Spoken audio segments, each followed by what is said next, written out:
আগামীকাল সম্ভবত তারাবি হতে পারে। কি বলেন আপনারা?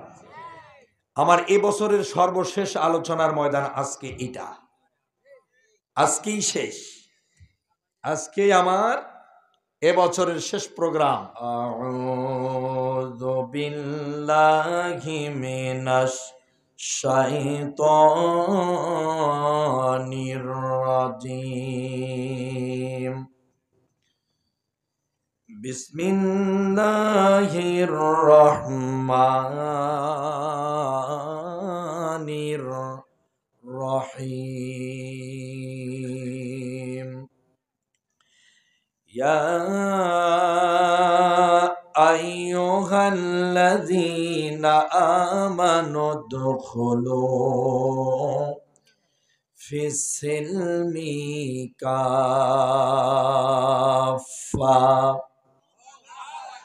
ওয়ালা তাত্তাবিউ খুতুওয়াতিশ শায়াতিন ইন্নাহু লাকুম আদুউম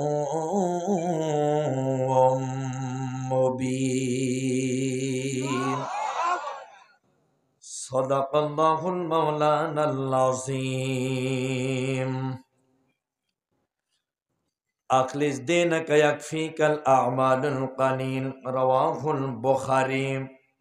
ইন্নাল্লাহা ওয়া মালাইকাতাহু ইউসাল্লুনা আলান নাবী ইয়া আইয়ুহাল্লাযীনা আমানু সাল্লু আলাইহি ওয়া সাল্লিমু তাসলিমা।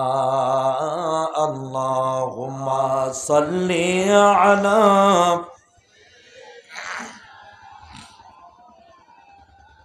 সাউন্ড সিস্টেম বাড়িয়ে দেন। ওয়া আলা আলি সাইয়্যিদিনা।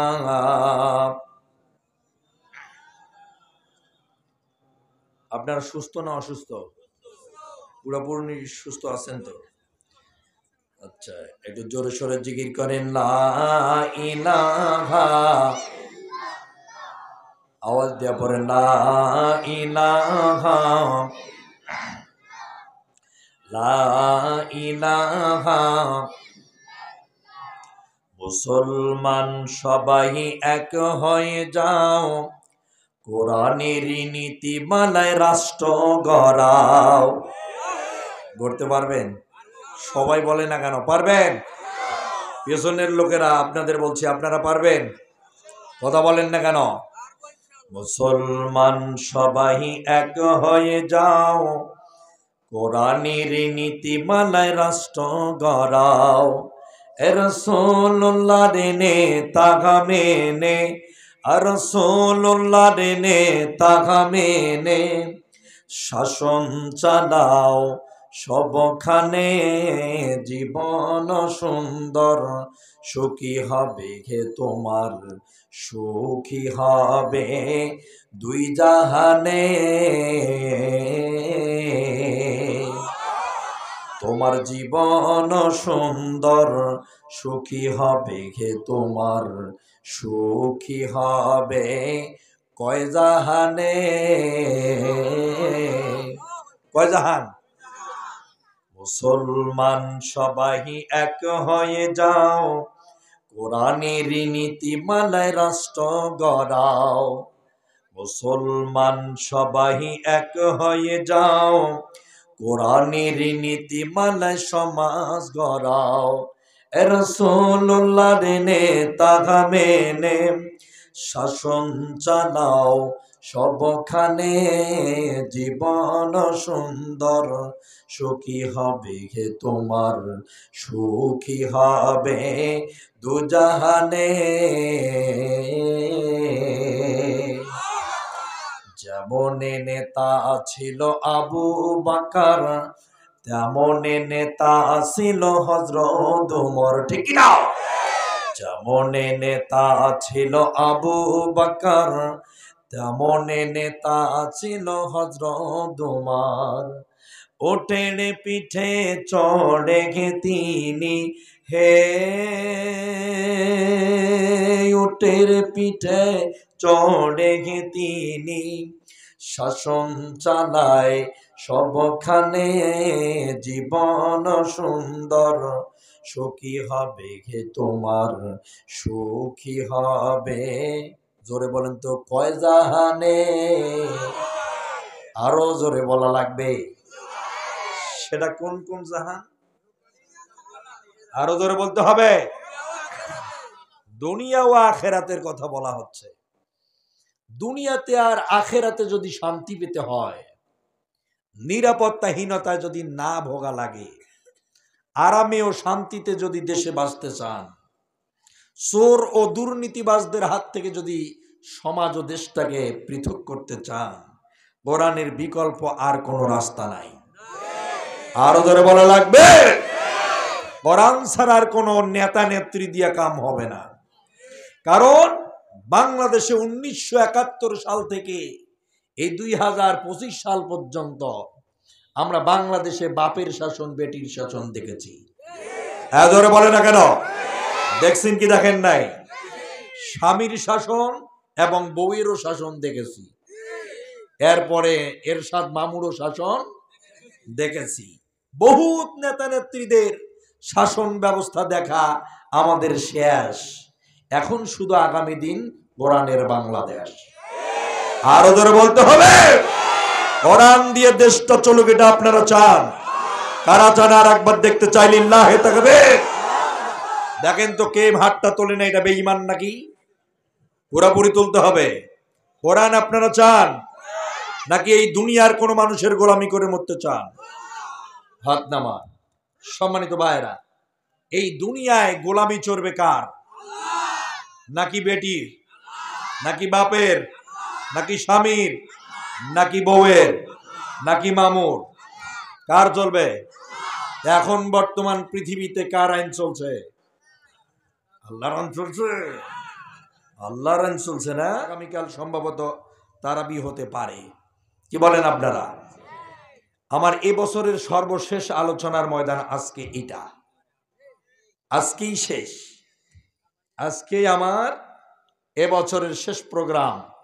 অতএব প্রোগ্রামটা করতে এসে আমার ব্যাপকলি জার্নি হয়েছে। যাই হোক, মহান আল্লাহ তাআলার কাছে শুকরগুজার করি। আমরা একবার মহান আল্লাহর শুকরিয়া জ্ঞাপন করব এই কারণে, যে মহান আল্লাহ বাংলাদেশের সবচেয়ে একটা বড় জালেম হাসিনা থেকে বাঁচাইছে। আর যারা বলেন কথা ঠিক কিনা? এর মতো জালেম বাংলাদেশে দ্বিতীয়টা আর নাই। আছে নাকি? এই জালেম থেকে যে আল্লাহ আমাদের বাঁচাইছেন, সে আল্লাহর শুকরিয়া জ্ঞাপন করছি। আওয়াজ দিয়ে জোরে সোরে বলছি আলহামদুলিল্লাহ। আজকের এই বিশাল ঐতিহ্যবাহী তাফসীরুল কোরআন মাহফিলের সম্মানিত সুযোগ্য মুআজ্জাজ মুহতারাম মাননীয় সভাপতি এবং প্রধান অতিথি, আমন্ত্রিত ওলামায়ে হাজরাত, দূর দারাজ থেকে যারা আল্লাহর কোরআন শোনার জন্যে চাতক পাখির মতো অপেক্ষারত মুরব্বিয়ানে কেরাম, বস্তে মুজাহিদ তারেক সাইফুল্লাহর উত্তরসূরি প্রিয় যুবক বন্ধুগণ এবং স্নেহের কচিয়ার কাঁচা বৃন্দ, পর্দার আড়ালে অবস্থানরতা আমার মা এবং বোনেরা, দূরে এবং নিকটে যতদূর পর্যন্ত আজকের এই আলোচনার সাউন্ড যাচ্ছে ততদূর পর্যন্ত আমি আরেকবার সালাম পরিবেষ্টিত করতে যাচ্ছি। আবারও বলছি, আসসালামু আলাইকুম ওয়া রাহমাতুল্লাহি ওয়া বারাকাতুহু। মহান আল্লাহর শুকরিয়া জ্ঞাপন করেছি, রাসূলুল্লাহর প্রতি সংক্ষিপ্ত আকারে দরুদ ও সালাম পাঠ করতে যাচ্ছি। প্রিয় ভাইয়েরা আমার, এই সারা পৃথিবীর সকল নেতা আর নেত্রী, সব ব্যক্তিদের, সাহিত্যিক, সাংবাদিক, বুদ্ধিজীবী, বিজ্ঞানী, সবার আদর্শ আর সম্মান সম্ভ্রমকে যদি একটি পাল্লায় এনে দেওয়া হয়, আমার নবীর পায়ের ধুলোর মতো কারোর মর্যাদা হবে না। ওই রসুলের প্রতি সংক্ষেপে দরুদ পাঠ করছি, আওয়াজ দিয়ে বলছি সাল্লাল্লাহু আলাইহি ওয়াসাল্লাম। সম্মানিত ভাইয়েরা, যেহেতু রাত 10টা বেজেই গেল, সেহেতু আর অন্য ভিন্ন দিক থেকে কোনো কথা না বলে সরাসরি কোরআন ও প্রেক্ষাপটের ওপরে আলোচনা করতে চাই। রাজি আছেন সবাই? রাজি আছেন? মাশাআল্লাহ। তো চলুন আমরা একটু আগে কোরআনুল কারীমের সূরা বাকারার 208 নম্বর আয়াতে কারিমা তেলাওয়াত করেছি, সেখান থেকে আলোচনা শুরু করি। মহান আল্লাহ বলার মতো আর শোনার মতো তৌফিক আমাদের বক্তা শ্রোতা উভয়কে দান করুক। আরো জোরে বলেন। চলুন এবার কোরআনের ভিতরে ঢুকে যাই। সম্মানিত ভাইয়েরা, মহান আল্লাহ পাক বলেন, ইয়া আইয়ুহাল্লাযীনা আমানু দুখুলু ফিস-সিলমি কাফা ওয়ালা তাত্তাবিউ খুতুওয়াতিশ শায়াতিন ইন্নাহু লাকুম আদুউম মুবিন। সাউন্ডটা একটু বাড়ায় দাও, দূর থেকে বলতে হবে।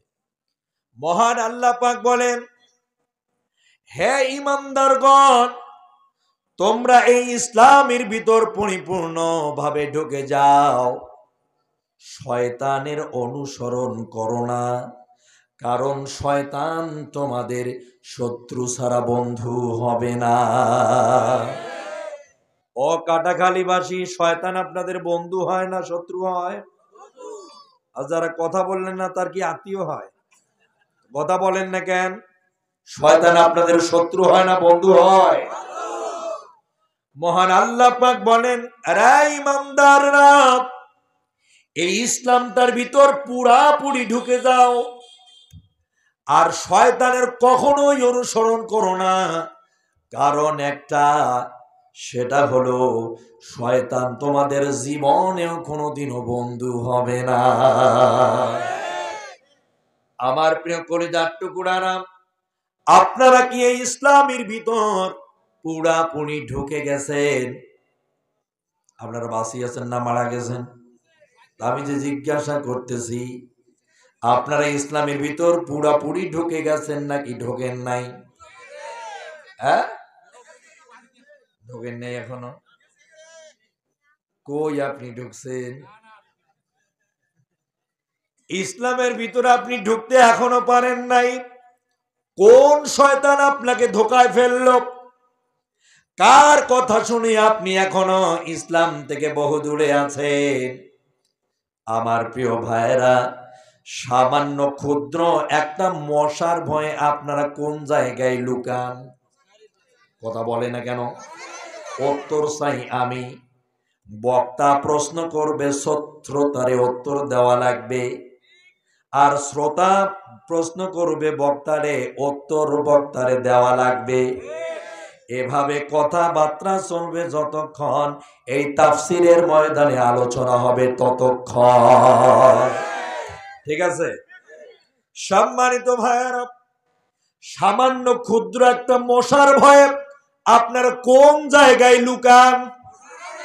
প্রত্যেকটা মানুষকে বলা লাগবে কোথায়। তো যখন একটা ক্ষুদ্র মশার ভয়ে আপনি মশারিতে লুকাতে যান, তখন আপনি বা আপনারা পুরাপুরি ঢোকেন নাকি অর্ধেকটা ঢোকেন? পুরাপুরি ঢুকে যান। খাবারের জন্য যখন টেবিলে প্লেট নিয়ে বসেন, তখন আপনারা এই গোডাউনটাকে পরিপূর্ণভাবে লোড করেন নাকি অর্ধেক খেয়ে বের হয়ে আসেন? পুরাপুরি খায়ালেন। ওয়াশরুমে আর বাথরুমে টয়লেটে যখন যান, তখন আপনি অথবা আপনারা পুরাপুরি করে আসেন নাকি অর্ধেক করে আসেন? এদিকের লোকগুলো বলে না কেন? পুরাপুরি করেন নাকি অর্ধেক করেন? আপনি টয়লেটে গেলে সেখানেও পুরাপুরি করেন, অর্ধেক তো করেন না। আপনি টেবিলে খাইতে বসলে ওখানেও পরিপূর্ণভাবে খান। সামান্য ক্ষুদ্র একটা মশার ভয়ে যখন আপনি মশারির ভিতরে লুকাতে যান, তখনও আপনি পুরাপুরি ঢুকে যান। সব জায়গায় পরিপূর্ণভাবে ঢুকে যান, সব জায়গায় পরিপূর্ণ মানেন, শুধু পরিপূর্ণ মানেন না আল্লাহর কোরআন।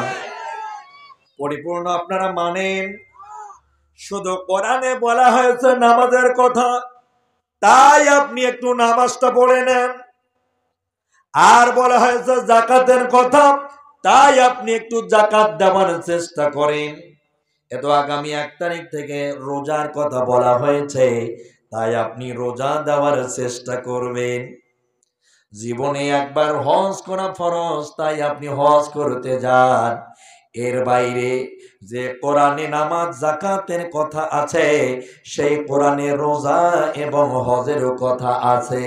নামাজ, রোজা, হজ, যাকাত যেই কোরআনে বলা হলো, সেই কোরআনে ব্যক্তি জীবন, সমাজ জীবন, রাষ্ট্র জীবন তথা ইন্টারন্যাশনাল জীবনটা আপনার কিভাবে চালাতে হবে, দেশটা কিভাবে চলতে হবে, সেই কথা কি আল্লাহ কোরআনে বলে নাই?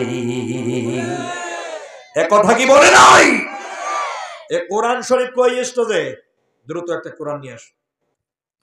সম্মানিত ভাইরা, লক্ষ্য করেন, এই কোরআনে আল্লাহ পাক সব বিষয়ে বলে দিয়েছি। ইয়া কওমি ইবুদুল্লাহা মা লাকুম মিন ইলাহিন গায়রু। আওয়াজ বাড়া লাগবে, আল্লাহু আকবার। আজকে যারা কথা বলতে পারবে না, এরা হচ্ছে বোবা শয়তান। আর যারা কথা বলবে, এরাই হচ্ছে মুমিন। বোবা শয়তান হতে চান না, মুমিন হতে চান? দেখেন তো কারা কারা মুমিন। এবার দেখেন তো কে হাতটা তোলে নেই। এই অর্ধেক কেন, পুরোপুরি তোলেন। অর্ধেক করা তো মুনাফিকি। আল্লাহ কবুল করুক। সম্মানিত ভাইয়েরা, মহান আল্লাহ পাক বলেন, এই দুনিয়ার মানুষগুলোকে জানিয়ে দাও, ইয়া কওমি ইবুদুল্লাহ। প্রত্যেকটা নবীদেরকে পাঠিয়ে বলা হলো, কওমি ইবুদুল্লাহ, কওমের মানুষগুলোকে বুদুল্লাহ, এক আল্লাহর আইন মানতে বলো। যেরকম সুবহানাল্লাহ। পৃথিবীতে আদম থেকে মুহাম্মদ সাল্লাল্লাহু আলাইহি ওয়াসাল্লাম পর্যন্ত 1 লক্ষ মতান্তরে প্রায় 2,24,000 নবী আর রাসূলকে আমার আল্লাহ পাঠিয়েছিলেন। সব নবী রাসূলকে একটি কথা বারবার বলা হয়েছে, ইয়া কওমি ইবুদুল্লাহা মা লাকুম মিন ইলাহিন গায়রু। আরো জোরে বলা লাগবে। আল্লাহ বলেছেন, হ্যাঁ নবী, দুনিয়ার মানুষগুলোকে বলো, কওমের মানুষগুলোকে বোঝাও। কওম মানে কি? কওম মানে হলো বংশ, গোত্র, দেশ, জনপদ, ফ্যামিলি। এগুলোকে জানিয়ে দাও। এই জনপদের মানুষগুলোকে বলে দাও, বুদুল্লাহ, এক আল্লাহর আইন মানা লাগবে, হুকুম মানা লাগবে, তার পাওয়ার সম্পর্কে বোঝা লাগবে। এ সম্পর্কে জাতির মানুষগুলোকে বলে দাও, তারা যেন এক আল্লাহর আইন দ্বারা জীবন চালায়, সমাজ চালায়, দেশ চালায়, এরপরে ন্যাশনাল জীবনেও তারা চলে। মহান আল্লাহ এই কথাটা পৃথিবীর সকল নবী রাসূলদের বলেছে। কাকে বলেছে? কথা বলে না। কাকে বলেছে? কে বলছে? আল্লাহ নিজে বলছে। তার মানে বোঝা গেল, এই আয়াতের পরিপ্রেক্ষিতে মহান আল্লাহ বলেন, পৃথিবীতে 2টা জিনিস সবচেয়ে বড় গুরুত্বপূর্ণ। একটা হচ্ছে দেশের আইন, আর একটা হচ্ছে দেশের নেতৃত্ব। আরো জোরে বলেন। একটা হচ্ছে আইন, আর একটা হচ্ছে দেশের নেতৃত্ব। দেশের আইন চলবে কার কথা দ্বারা? এখন চলে কার কথা দ্বারা? কথা বলে না। এখন কার কথা দ্বারা? এখন ওই যে দেখা দিলাম, বাপ বেটি, স্বামী বউ, মামু, এদের কথা দ্বারা, ঠিক কিনা? ওইভাবে চলবেন, চলতে চলতে মরবেন, মরে কবরে যাবেন, মুশরিক হয়ে জাহান্নামে ঢুকবেন। কথা বলে না কেন? আল্লাহর আইন যতক্ষণ আপনি মনে প্রাণে, ব্যক্তি জীবনে, সমাজ জীবনে, রাষ্ট্র জীবনে যতক্ষণ পর্যন্ত আপনি প্রাধান্য দিতে পারবেন না, ততক্ষণ আপনি পরিপূর্ণ ঈমানদার হবেন না, হবেন না, হবেন না। এটাই সত্য কথা। কথা বলেন ঠিক কিনা? আমার প্রিয় ভাইয়েরা, মহান আল্লাহ পাক বলেন, এই দুইটা জিনিস সকল সময় চেঞ্জ করতে বলেছি আমি। একটা হলো দেশের আইন। নবীজিকে মক্কায় পাঠানো হলো, মক্কাবাসীদের সামনে বলতে বলা হলো। নবীজি কাবা ঘরের সামনে দাঁড়ায়া ওই মূর্তিগুলোর সামনে আঙ্গুল তুলে বলেছিল, এই লাত, এই মানত, এই উজ্জা, এই হবল, এই যে তোমাদের 360টা খোদা, এগুলোকে আমাদের মতো মানুষ তৈরি করেছে। যে যে জিনিসের আবিষ্কারক সে সেই জিনিসের খোদা। কথা বলে কেনা কেন? মূর্তি মানুষ বানায়, মূর্তি কখনো মানুষের খোদা হতে পারে না, বরং মানুষ মূর্তির খোদা। আরো ধরে বলেন, এই মূর্তি কে বানায়? আরো ধরে বলে না কেন? আমার প্রিয় ভাইয়েরা, মূর্তি কখনো আমাদের খোদা হতে পারে না, বরং আমরা মানুষেরা মূর্তির খোদা। পরিষ্কার ভাবে শুনে রাখুন, কাবা ঘরের সামনে দাঁড়িয়ে নবীজি স্পষ্ট ভাবে আঙ্গুল তুলে বলে দিল, এই সেই লাত, মানত, উজ্জা, হবল দেবতারা, এরা আমাদের মতো মানুষ বানিয়েছে। তার মানে এই মানুষেরা এই মূর্তির খোদা। এই মূর্তিদের বিধান দ্বারা কখনো দেশ চলতে পারে না, এই মূর্তিগুলোর কথা অনুযায়ী সমাজ চলতে পারে না, এই লাত, মানত, উজ্জার কথা অনুযায়ী দেশ পরিচালিত হতে পারে না। এরা ভাগ্যের ভালো মন্দ কোনোটাই নয়, এদের কোনো ক্ষমতা নাই, এদের কোনো আইন নাই, এদের কোনো বিধান নাই। আইনদাতা একমাত্র রব্বুল আলামিন। এটা আপনারা মানেন? আমাদের আইনদাতা কে? কাবার সামনে দাঁড়িয়ে নবীজি বললেন, এই মক্কার মানুষের আইনদাতা হলো এক আল্লাহ, আর এই মক্কা নগরীতে নেতৃত্ব দেওয়ার জন্য ওই মহান আল্লাহ একজন পয়গম্বরকে পাঠিয়েছেন। তিনি তোমাদের সামনে দাঁড়িয়ে আছেন, তিনি হলেন আমি মুহাম্মদুর রাসূলুল্লাহ। কে বলেছে কথাটা? কে বলছিল? এই পৃথিবীতে দুইটা জিনিসের জন্য মারামারি, এই পৃথিবীতে যুদ্ধ, দ্বন্দ্ব, সংগ্রাম, সংঘাত শুধু দুইটা জিনিসের জন্য। একটা হলো দেশের আইন, আর দ্বিতীয়টা হলো নেতৃত্ব। আইনদাতা হচ্ছেন মহান আল্লাহ, সেই জায়গা এখন মানুষ দখল করে নিয়েছে। কথা বলে না কেন?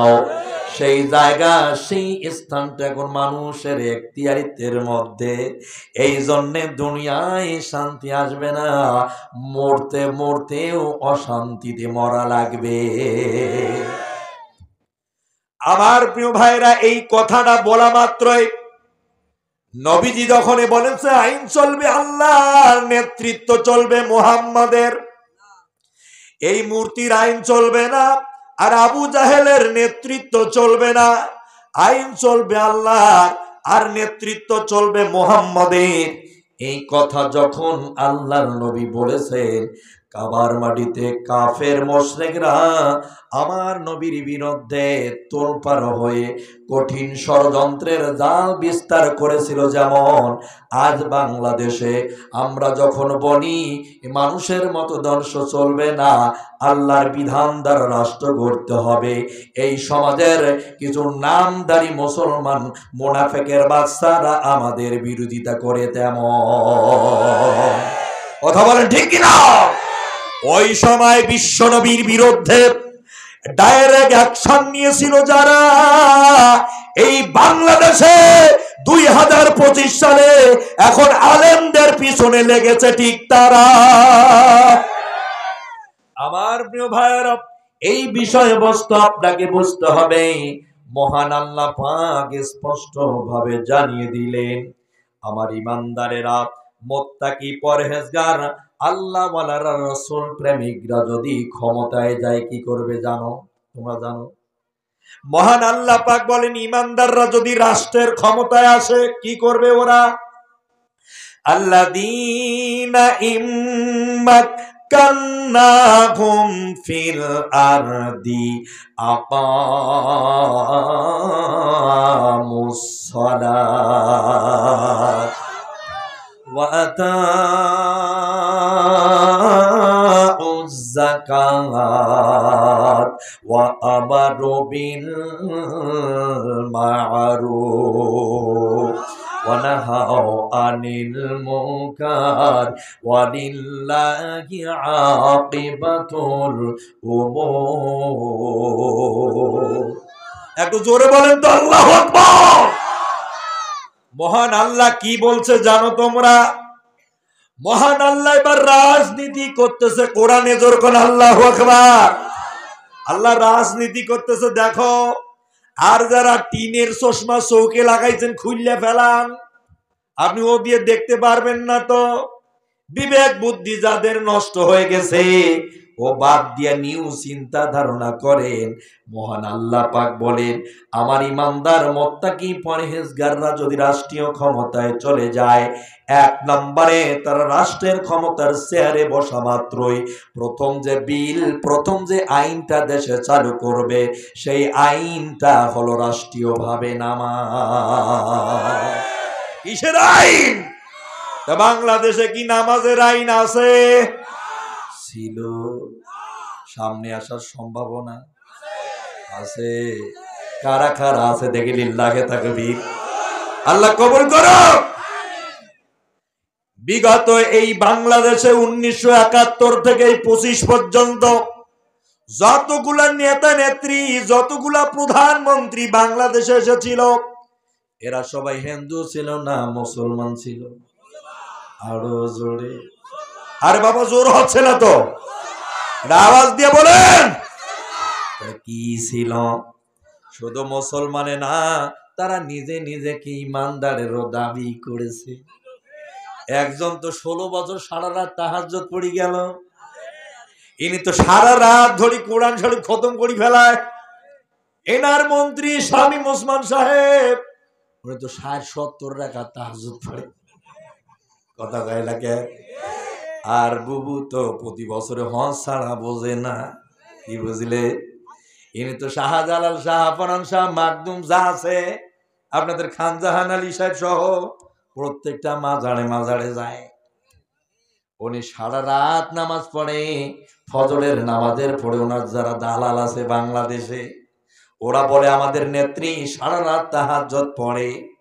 ফজরের নামাজের পরে কোরআন শরীফ প্রথম করে ফেলায়, সূরা রহমান, সূরা মুলুক, ইয়াসিন এর সব পড়িলায়। অথচ আমরা দেখতে পেয়েছি 18 কোটি মানুষের দেশে সংসদের মধ্যে দাঁড়াইয়া সেখানে বলে লাকুম দীনুকুম ওয়ালিয়া দিন। বুখারী শরীফের হাদিস। এটা কি বুখারী শরীফের হাদিস? এটা কি? আর কথা বলে না কেন? এটা কি? এরা সূরা কাফিরুনের শেষ আয়াত। 18 কোটি মানুষের দেশে সংসদে দাঁড়াইয়া বলতে পারে লাকুম দীনুকুম ওয়ালিয়া দিন। বুখারী শরীফের হাদিস। উনি যেদিন এটা বলছেন ওই দিন থেকে আমি ক্লিয়ার হয়ে গেছি উনি কতটা কোরআন পড়ে। চুপ করে থাকে ধোকাবাজ, চোখে নাই তোর কোনো লাজ। গোড়া কেটে মাথায় ঢালো পানি তোদের চিনি, আর কতকাল করবি রে শয়তানি। ওরে আর কতকাল করবি রে শয়তানি তোদের চিনি, আর কতকাল করবি রে শয়তানি। ওরে মিলতো না তোর স্বামীর সাথে তোর ব্যবহার এত বাজে, মিলতো না তোর স্বামীর সাথে রে,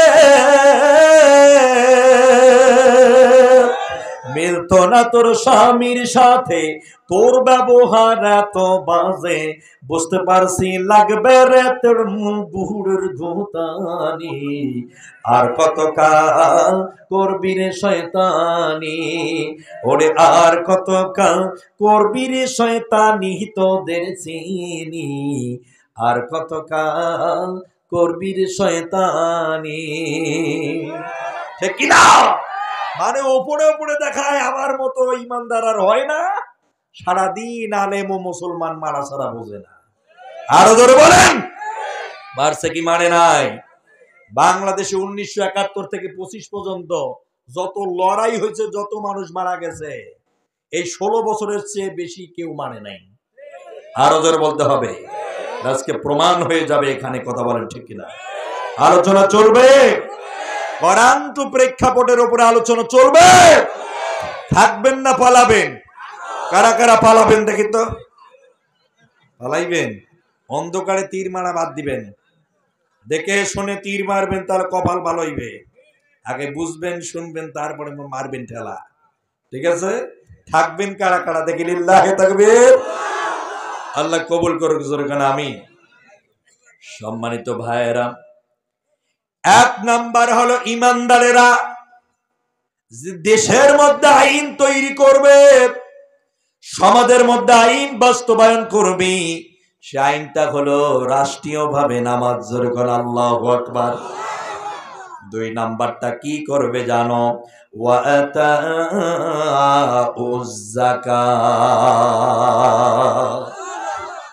মহান আল্লাহ বলেন, ইমানদাররা যদি এই শেয়ারগুলো পেয়ে যায়, এই ক্ষমতার আসনগুলো যদি পেয়ে যায়, দেশের নেতা নেত্রী যদি ইমানদারেরা হয়ে যায়, তাহলে দুই নম্বরে এই ইমানদারেরা রাষ্ট্রীয়ভাবে দ্বিতীয় যে আইনটা পাশ করবে, সেটাই হলো যাকাত ভিত্তিক অর্থনীতি। দেশের ব্যাংকগুলোতে চালু থাকবে।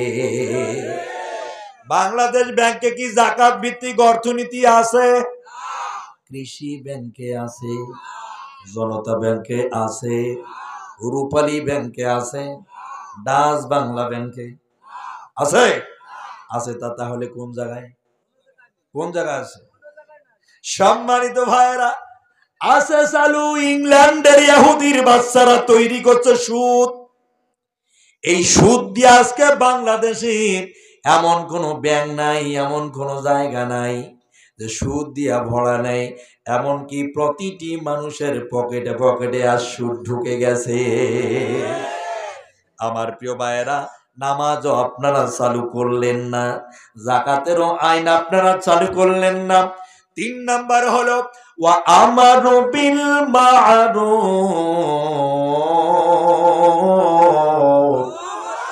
মহান আল্লাহ পাক বলেন, ইমানদাররা রাষ্ট্রীয় ক্ষমতায় আসলে তিন নাম্বার যে কাজটা করবে, সেটাই হলো ভালো ভালো কাজ করার জন্য উৎসাহিত করবে। কি করবে? ভালো ভালো কাজ করার জন্য উৎসাহিত করবে, আর খারাপ কাজের জন্য প্রতিবন্ধকতা সৃষ্টি করবে। আল্লাহু আকবার। তা আমরা দেখলাম 16টা বছর নামাজ পড়বে যারা, জামাত শিবির বানাইয়া জেল খাটাইছে তারা। কথা বলেন না কেন? খাটাই নাই। আপনারা কি মুড অফ হলেন কেন? নাকি এখনো হাসিনা আছে বাংলাদেশে? ভয় লাগতেছে? নাকি পাশে পুলিশ আইসা লাঠি নিয়ে বসে আছে? আছে নাকি? ভয় পাচ্ছে? তা কথা বলেন না কেন? সম্মানিত ভাইয়েরা, বিষয়বস্তুগুলো একটু দেখেন তো। আল্লাহ বলে নামাজ চালু হবে, আল্লাহ বলে যাকাত চালু হবে, মহান আল্লাহ বলেন ভালো কাজের নির্দেশ দেওয়া হবে। মহান আল্লাহ পাক জানালেন খারাপ কাজে ইমানদারেরা বাধা দিবে। আপনি দেখেন, এই বাংলাদেশে যতদিন ধরে দেশটা স্বাধীন হয়েছে ভাই, এই দেশে কেউ নামাজ চালু করলো না, কেউ যাকাতেরও সিস্টেম চালু করলো না। ভালো কাজের নির্দেশ দেওয়া তো দূরের কথা, কোরআনের মাহফিল হলে 144। কথা বলে না কেন? যাত্রা গান সারা রাত হয়, ব্যান্ডের গান সারা রাত হয়, ভ্যাকেরা ডাস, কোকোরা ডাস, কুরকুড়ি ডাস, কি নিবেন সব আছে। কথা বলে না কেন? এই বাংলাদেশে 300 টাকায় এমন গায়িকাকে পাওয়া যাইত, 300 টাকা দিলে সারা রাত গান গাইতো, ফাইটে যায় বুকটা ফাইটে যায়। ছিল কি ছিল না?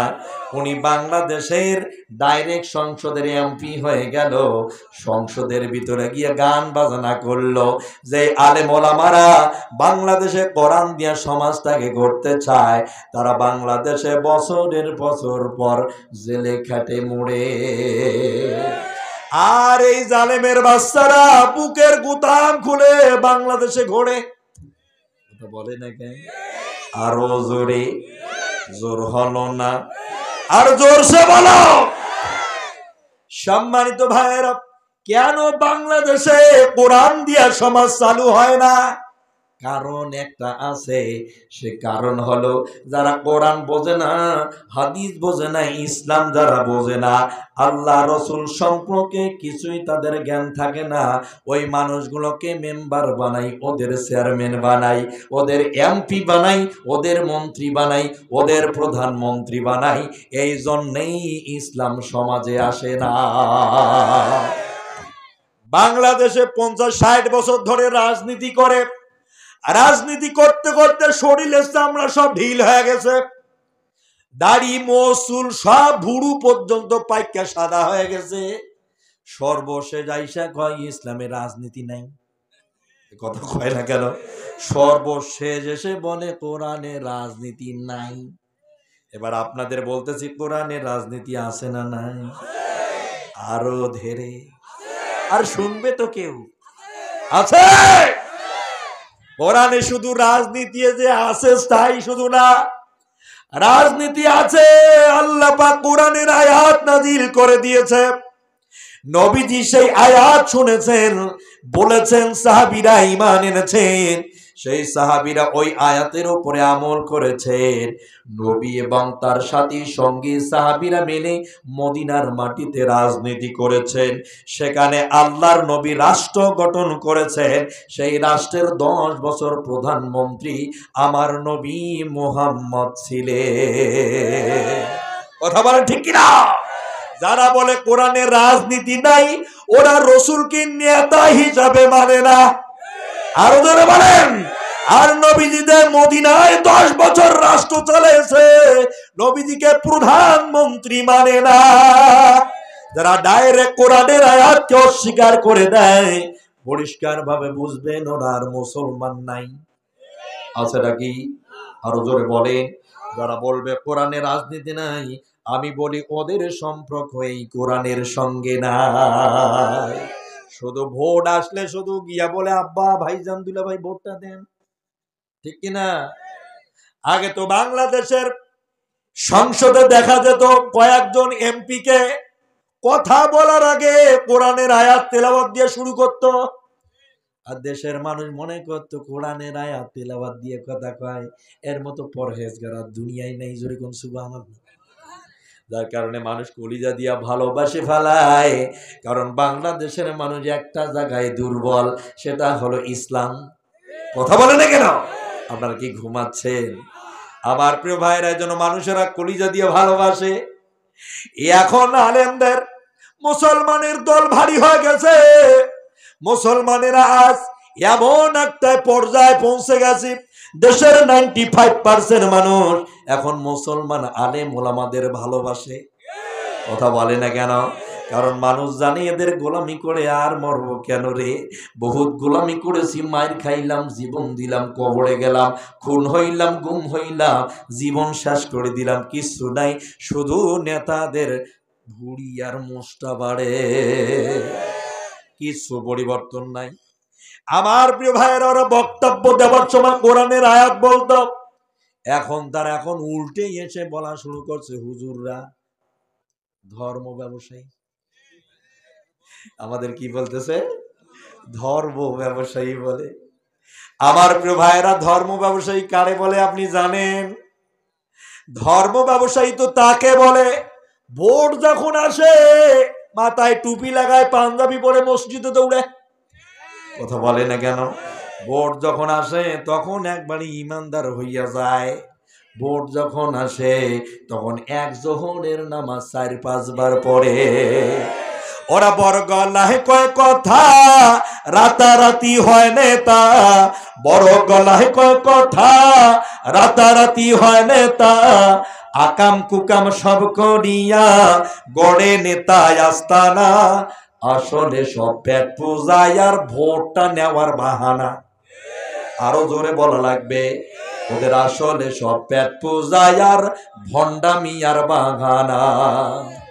এই জনতার ভোট পাহিয়া নেতার যখন আসে জয়, তখন নেতার পাইতি দেখা জুতার তলা হয় যে ক্ষয়, স্যান্ডেলের তলা হয় যে ক্ষয়। সামান্য সিগনেচারের জন্য লাগে, সিগনেচারের জন্য লাগে লাখো টাকা নজরানা।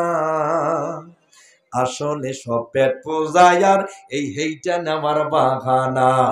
ওদের আসলে সব পেট পূজায় আর ভণ্ডামি আর বাহানা।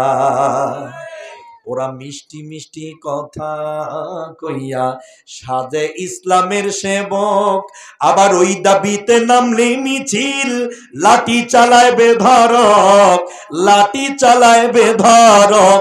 আলেম ভাইদের দেখলে ওদের, আলেম ওলামা দেখলে ওদের এই মাথায় ওঠে যন্ত্রণা। আসলে সব পেট পূজায় আর এই হেইটা নেওয়ার বাহানা। কথা বলেন না কেন? আপনারা দেখতে পাবেন এই সময় সামনে আসতেছে, তখন দেখবেন এরাই আবার বড় বড় টুপি লাগাইবে, ঠিক কিনা?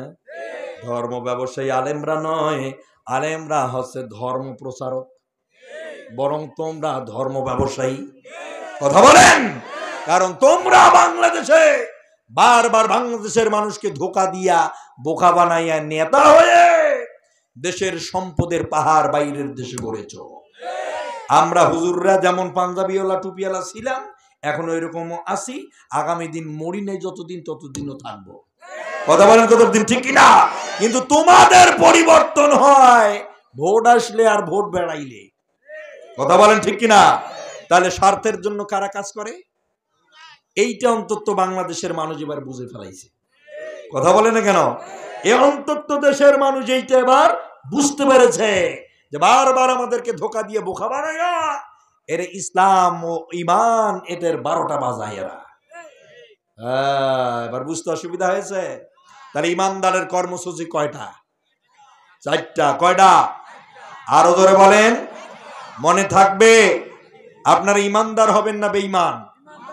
ইমানদার কারা দেখি তো? লিল্লাহে তাকবীর। আল্লাহ কবুল করুক, জোরে করে আমিন। এবার বেঈমান কারা কারা আছেন একটু হাত তোলেন। এই দেখেন সম্মানিত ভাইরা, ইমানদার আমরা হয়ে বাঁচতে চাই। কথা বলেন ঠিক কিনা? আমরা ইমানদার হিসেবে বাঁচতে চাই, আমরা জালেম হয়ে মরতে চাই না। আরো জোরে বলেন। আপনাদের অসুবিধা হয়? এই যে আমি আপনাদের জিজ্ঞাসা করি তাতে কি রাগ হয়, মাথা গরম হয়, মেজাজ গরম হয়? যে ছোট্ট হুজুর একটা বারবার জিজ্ঞাসা করে, এর অত্যাচার আর জীবন বাঁচছে না, এমনটা হয় নাকি? এমনটা কইরেন না। প্রত্যেকটি কথার পিছনে আজ একটি রহস্য আছে, ঠিক আছে? এটা মাথায় রাখবেন। সম্মানিত ভাইয়েরা, যদি দেখো যে এই 4টি কর্মসূচি দুনিয়ায় চালু নাই, তাহলে বুঝে নিতে হবে এই দুনিয়ায় ইমানদাররাই ক্ষমতায় আসে নাই।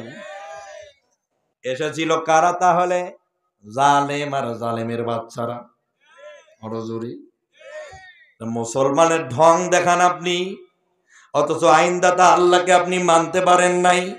নবীজি বলেছেন ইমানের স্বাদ তো ওই মানুষ পাবে যে ঘরোয়া বিষয় পর্যন্ত আল্লাহ রসুল এবং আল্লাহকে মানবে।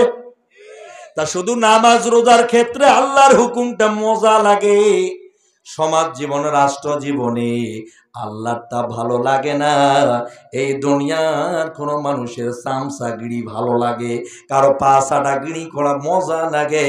এই অবস্থায় যদি মরো ইমানদার হয়ে মরবা না, মরবা মুশরিক হয়ে। আল্লাহ পাক বলেন যদি দেখো এই 4টি কাজ চালু নাই, তাহলে অবশ্যই একটা কাজ এবার চালু থাকবে। ইন্নাল মুলুকা ইযা দাখালু ক্বরিয়াতান আফসাদুহা। মহান আল্লাহ তাআলা বলেন ক্বালা কাযালিকা, শুনে নাও ভালো করে হে দুনিয়াবাসী, এই কথাটা তোমাদের বুঝতে হবে। ক্বালাত ইন্নাল মুলুকা ইযা দাখালু ক্বরিয়াতান আফসাদুহা ওয়া জাআলু ইজ্জাতা আহলিহা আদিল্লা ওয়া কাযালিকা ইয়াফআলুন। সূরা নমলের মধ্যে আসছে, মহান আল্লাহ পাক বলেন যদি দেখো ইমানদাররা দুনিয়ার চেয়ারে বসা নাই, তাহলে বুঝতে হবে জালেমরা বসা আছে। আরো জোরে জোরসে বলেন তো জালেম কাকে বলে? আপনারা এখন বোবা হয়ে গেলেন। জালেম কারে বলে জানেন না? যারা মানুষের উপরে জুলুম করে তারই তো জালেম বলে। এক জালেম পালাইছে দেশ থেকে, আর এক জালেম এখন ওই জায়গায় আইসা বসতেছে। আমি এটা জানি না। পুরানা ফকির ভিক্ষা করতে করতে প্লেট রাইকা ভারতে পালাইছে, এখন নতুন ভিক্ষক আবার আইসে ওই প্লেট হাতে নিয়ে ভিক্ষা শুরু করছে। পুরানা জালেম পালাইছে, এখন নতুন জালেম আইসা আবার বসা শুরু হয়েছে। যদি 16-17 বছর হাসিনা বাংলাদেশে পুলিশ বাহিনী নিজের আওতায় নিল, র্যাব, ডিবি, সেনা সবকিছু হাতের মুঠোয় নিয়া, রেভলভার, স্ট্যান্ড, আদমজি, এলএমজি, পিস্তল, যা কিছু আছে সবকিছু যদি তার হাতের মধ্যে দলীয়করণ করে নিয়া 16 বছর পরেও বাংলাদেশে টিকে থাকতে না পারে, তাহলে তোমাদের মতো সুনা কোটি জালেমরাও তোমাদেরও পতন আমাদের হাতে হবে। বড় ভয়ের কারণ নাই। সম্মানিত ভাইয়েরা, স্লোগান দেওয়ার সময় নাই, 3 থেকে 4 ঘন্টা কথা বলা লাগবে। সম্মানিত ভাইয়েরা, জালেম তো বলা হয় তাকে যে জুলুম করে। আরো জোরে। তাহলে এরা যে আল্লাহর উপরে জুলুম করছে, আইন চলার কথা আল্লাহর, ওরা আইন তৈরি করেছে নিজের। এটা কি জুলুম নয়? আমি হকটা বলতে চাই, আমাকে বলতে দিবে না, এটা কি জুলুম নয়? আমি সত্য কথা আল্লাহর কথা বলতে চাই, আমার মুখকে বন্ধ করার জন্য যারা চেষ্টা করে, এরা কি জালেম নয়? আরো জোরে বলেন। আমার প্রিয় ভাইয়েরা, এই বিষয়বস্তু মাথায় রাখতে হবে। আল্লাহ পাক বলেন, দুনিয়ায় যদি জালিমরা ক্ষমতায় থাকে, তাহলে ওরা একটা কাজ করবে, সে কাজটা হলো ইজ্জাতা আহলিহা আদিল্লা, ইজ্জতওয়ালা মানুষগুলোকে ধরে ধরে সম্মানহানি করে ছেড়ে দিবে। আপনি দেখেন 16টা বছর জালেম ক্ষমতায় ছিল, দেশের সম্মানিত মানুষদের সম্মানহানি করে ছেড়ে দিল।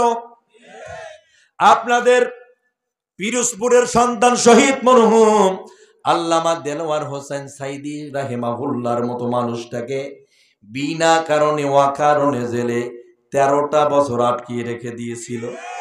কথা বলে না কেন? আমার প্রিয় ভাইয়েরা, শুধু এখানেই শেষ তা তো নয়, 13 বছর জেল খাটাইলো। আপনি চোখ দিয়ে দেখলেন, আর মুখ দিয়ে কথাও বলতে পারলেন না, কান দিয়া শুনলেন, প্রতিবাদ করার মতো ক্ষমতা ছিল কিন্তু করলেন না। আপনি বাধা কখনো দিলেন না। আপনি জানেন যে এটা অন্যায় হচ্ছে, কথা বলতে পারেন নাই। তার মানে আপনি জালেমকে সাপোর্ট করেছেন, আপনি হচ্ছেন ওই দুরাত্মা অভিশপ্তদের মধ্যে অন্তর্ভুক্ত। আবার প্রিয় ভাইয়েরা, শুধু অপরাধীরা অপরাধ করে হয় না, যারা সত্যকে সত্য হিসাবে বলতে পারে না, মিথ্যাকে মিথ্যা হিসাবে বলতে পারে না, এরা অপরাধীর নামান্তর। আমার প্রিয় ভাইয়েরা, লোকটাকে 13টা বছর আপনারা আমৃত কারাদণ্ডে দণ্ডিত করে জেলের ভিতরে রেখে দিলেন। সর্বশেষ দেখা গেল সকালবেলা হুইলচেয়ার থেকে নেমে যখন সালাম দিল রে, এখনো আমার মনে পড়ে, চোখ বন্ধ হলে তার ওই মিষ্টি দাঁতের যে ছবিটা এবং মুখের হাসিটা এখনো চোখের সামনে ঘুরে। একটু পরে তার মেডিকেলের বারান্দার মধ্যে বেডের মধ্যে নিয়ে যাওয়া হলো। তারপরে ওখানে কি হয়ে গেল, এরপরেই ইনজেকশনের সিরিজ দিয়ে তারে হত্যা করে দিল। বাংলাদেশে যদি 1971 সালের বাপ হত্যার বিচার এই বাংলার মাটিতে হয়, এই বাংলাদেশে যদি রাসেল ভাইয়ের হত্যাকাণ্ডের বিচার যদি হয়, দেশ স্বাধীন হওয়ার 52-53 বছর পরে যদি এই বাংলাদেশের রাজধানীতে আপনি ট্রাইব্যুনাল গঠন করে নাটকীয় স্টাইলে আমার সোনার বাংলার আলেমদেরকে, মুসলমানদেরকে ধরে ধরে আপনি নাটকীয় সিস্টেমে, এরপরে সিনেমার স্টাইলে আপনি যদি ফাঁসির দড়িতে ঝুলাইয়া মারতে পারেন, 100 বছর পরেও যদি আল্লাহর কোরআন দিয়া বাংলাদেশ শাসন হয় আর আপনি যদি বেঁচে থাকেন, পৃথিবীর যেই দেশেই থাকেন না কেন, শুনে রাখেন ও বঙ্গবন্ধুর বেটি হাসিনা, ভালো করে জেনে রেখো, যেইখানেই থাকো না কেন, এই 18 কোটি মানুষের রাজধানী বাংলার বাড়িতে আপনাকে নিয়ে আসা হবে।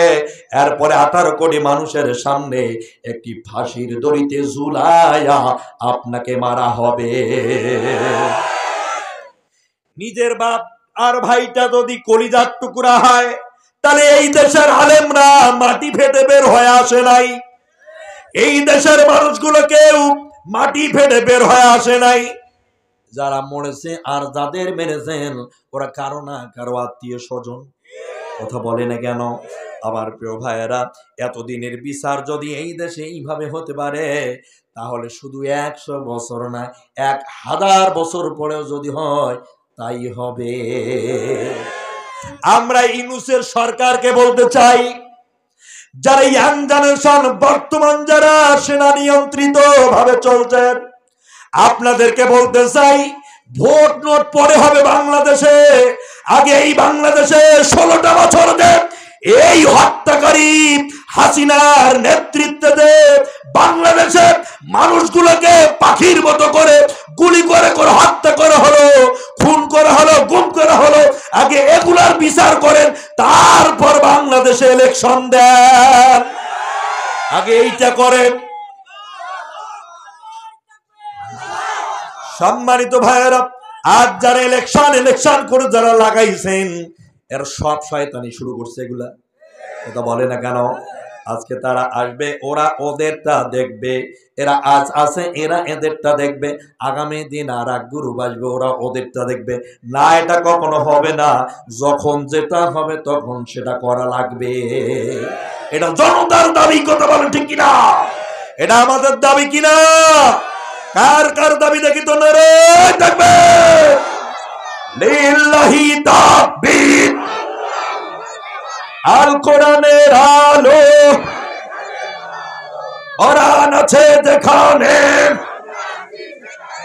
কোরআন নেই যার সাথে, নারে তাকবীর। আল্লাহ কবুল করুক, জোরে বলেন আমিন। কে কোথায় চেঁচাবে মেচাবে ওগুলা শোনার আমাদের কোনো টাইম নাই। তুমিও দেশের মানুষ, আমরাও দেশের মানুষ। তুমি যদি রাজনীতি করতে পারো মানব প্রচিত, আমরা রাসূলুল্লাহর আদর্শে কোরআনের রাজনীতি 1000 বার করতে পারি। কথা বলেন ঠিক কিনা? এটা কারো বাবার দেশ নয়। কথা বলেন ঠিক কিনা? এটি সকলের দেশ। অর্থাৎ ইমানদারেরা চেষ্টা করবে এই দুনিয়ায় ইমানদারেরা প্রস্ফুটিত হয়ে যাক, আর কাফের মুশরিকদের দালালেরা তারা চেষ্টা করবে এই দুনিয়ায় কোনো মানুষের নেতৃত্ব দ্বারা দুনিয়া চলুক। কথা বলেন ঠিক কিনা? আমি ভুল বলছি না সঠিক? রাগ হচ্ছে অনেকের, কিন্তু চুলকানি বেড়াইছে অনেকের, কিন্তু অ্যালার্জি বেড়া শুরু হয়েছে। যেটা দেখবেন অ্যালার্জি, ওই বেড়াই মুনাফিক, ওটা মুশরিক হয়ে মরবে, কবরে যাবে। কি হয়ে মরবে? আমরা দুনিয়ায় এসেছি মানুষকে রাস্তা দেখানোর জন্য, সিরাতুল মুস্তাকিমের সন্ধান পাওয়ার জন্য। আমরা তোমাদের মতো মানুষকে ধোঁকা দিয়ে বোকা বানাইয়া এই পেয়ারার মোজ বড় করি না। নেতাদের 2টা জিনিস বড় হয়। কয়টা জিনিস? একটা হলো পেয়ার, ইন্টারন্যাশনাল গোডাউন। কথা বলেন ঠিক কিনা? আর মোষ যেন মনে হয় বিয়ার 11 ধানের গোস। গোজ হইবে, মোষ হইবে বড় বড়, প্যাড হইবে একেবারে অহুত পাহাড়। কোলাকলি করিবে যে প্যাড ঢিসা খেয়ে ঘুরিয়েছেন নাকি? এটা বড় হয়েছে কে? এই হারামখোর ওই মধ্যে হারাম ঢুকাইছে। কথা বলেন ঠিক কিনা? এ প্রসঙ্গে অনেক আলাপ আলোচনা আছে, চলবে? চলবে? কারা চলবে আর একবার দেখতে চাই? লিল্লাহে তাকবীর। আল্লাহ কবুল করুক, জোরে কোন আমিন। যশোরের মানুষ ইসলাম প্রেমিক আমি বুঝে ফেলাইছি। আপনাদের যে সবকিছু ইসলামের জন্য সেটা আমি বুঝে ফেলাইছি। আলহামদুলিল্লাহ, জোরে কোন আলহামদুলিল্লাহ। আল্লাহ তাআলা আপনাদের উপরে কল্যাণ সাধিত করুক, জোরে কোন আমিন। সম্মানিত ভাইরা, জালেমরা একটা কাজ করবে, সে কাজটা হলো ইজ্জাতা আহলিহা আজিল্লা, তার ইজ্জতওয়ালা মানুষগুলোকে ধরবে, চিরুনি অভিযান দিয়ে বের করবে, বের করে তাদের সম্মান ইজ্জত সম্ভ্রম নষ্ট করে ছেড়ে দিবে। যেমনটা দেখেন আপনাদের কুষ্টিয়ার সন্তান মুফতি আমির হামজার মতো মানুষকে ধরে বিনা কারণে 3টা বছর জেল খাটাইছে। কথা বলে না কেন? অপরাধ কি ছিল তার? সে কারো ব্যাংক ডাকাতি করছে, কারো বাসার জমি জায়গা ঘর বাড়ি দখল করেছে। অপরাধটা কি? অপরাধ হচ্ছে কোরআনের সমাজের কথা বলেছে, কিভাবে কোরআন প্রতিষ্ঠা করা লাগবে, সেটাই অপরাধ। কথা বলে না কেন? এরপরে আল্লামা মামনুল হক সাহেবের কথা না বললে নয়, লোকটাকে ধরে স্ত্রী সহকারে নাটকীয় স্টাইলে নারী কেলেঙ্কারি মামলায় ঢুকাই দিয়ে লোকটারে হেনস্থা করেছে, করে নাই? অথচ বাংলাদেশে আমরা দেখতে পেরেছি একজন এমপি টাকলা মুরাদ মাহিয়া মাহিকে ডাইরেক্ট ফোন দিয়ে বলছিল তোমারে ধর্ষণ করবো। সে কথা কিন্তু রেকর্ড ফাঁস হয়ে গিয়েছিল, সে জামাই আদর পায়। কথা বলে না কেন? আর বাংলাদেশের আলেমদেরকে নাটক করে ঢুকিয়ে দিয়ে হেনস্থা করা হয়, এটা আমরা বুঝি। কথা বলেন ঠিক কিনা? এগুলো হচ্ছে জালেমদের কাজ। এগুলো কার কাজ? ছোট্ট বক্তা রফিকুল ইসলাম মাদানির মতো মানুষকে বিনা কারণে আপনারা জেলে রাখছিলেন। আমাদের কথা না হয় বাদ দিয়ে দিলাম, আমরা তো যাই আর আসি। সম্মানিত ভাইয়েরা, এরকম দেশের মধ্যে জালেম যখন আসবে, জালেমরা যখন প্রতিষ্ঠিত থাকবে, তখন তার এই কাজটা করেই যাবে, করেই যাবে, মনে থাকবে। আর দেশের সম্মানিত মানুষগুলো সম্মান হারা হবে। আর যার সবচেয়ে ঘৃণিত মানুষ, ওই যে কইলাম একটু আগে যে 300 টাকায় সারা রাতটায় ফাইটা যায় বলে চিৎকার করে, আর ওরা দেশের এমপি হয়ে যায়। আর ওখানে গিয়াও আর কমুটা কি ঢেকি, ওই আকাশে গেলে ওখানে গিয়েও বাড়া বানে। কথা বলেন না কেন? চোর যেটা, ওটাই এমপি বানানোর মন্ত্রী বানানো, চুরি করে খাইবি। ও চোর চুরি করবে, ওটা ওর অভ্যাস। সম্মানিত ভাইয়েরা, বিবেক যারা কাজে লাগায় না, বুদ্ধি যারা কাজে লাগায় না, মেধা যারা কাজে লাগায় না, এদের সম্পর্কে মহান আল্লাহ কোরআনে জানিয়ে দিলেন, ওয়ামান আ'রাদা আল যিকরি ফাইন্না লাহু মাঈশাতান দানকা ওয়া নাহশুরুহু ইয়াওমাল কিয়ামাতি আ'মা। মহান আল্লাহ পাক বলেন, যারা বুদ্ধি কাজে লাগায় না, এই যশোরবাসী ভালো করে শোনেন, বুদ্ধি যারা কাজে লাগায় না, যারা চিন্তাশীল হয় না, চিন্তা করে না, বিবেক যারা কাজে লাগায় না, এরা হচ্ছে বিবেকহীন মানুষ রে। এরা হলো মহান আল্লাহর কাছে পচা মানুষ। কি মানুষ? আরো জোরে বলেন। 1 কেজি পুঁটি মাছ যদি আপনাদেরকে পচা পুঁটি মাছ হাতে হাদিয়া দেওয়া হয়, বাসায় নিয়ে যাবেন? কেন নিবেন না? এত গন্ধ উঠছে, নাক রাখা যাইতেছে না। দোকানদার যদি এখন পা ধরে বলে, ভাইজান 1 কেজি পচা পুঁটি মাছ দিলাম, বাসায় নিয়ে গিয়ে রান্না করে খাইও, আপনি যদি ভালোবাসার ঠেলায় বাসায় নিয়ে যান, আপনার বিবি কিন্তু রান্নাঘরের ওপর দিয়া পাকিস্তানে পাঠাবে। ঠিক ওই রকমে কোন পচা মানুষের জানমাল আল্লাহ পছন্দ করে না, ও ডাইরেক্ট জাহান্নামে দিয়ে দিবে। কথা বলে না কেন? আমার প্রিয় ভাইরা, এই বিবেকহীন মানুষদের সম্পর্কে আল্লাহ বলেন, ওয়ামান আ'রাদা আন যিকরি ফাইন্না লাহু মাঈশাতান দানকা ওয়া নাহশুরুহু ইয়াওমাল কিয়ামাতি আ'মা। এই দুনিয়ায় কিছু মানুষদেরকে মহান আল্লাহ তাআলা সংকীর্ণতা দান করবেন, ছোট জীবন দান করবেন, আর কিয়ামতের দিনে ওই বিবেকহীন মানুষগুলোকে অন্ধ করে হাসরে উঠাবে। এবার বলেন তো, অন্ধ আর খানা খাড়ে বলে?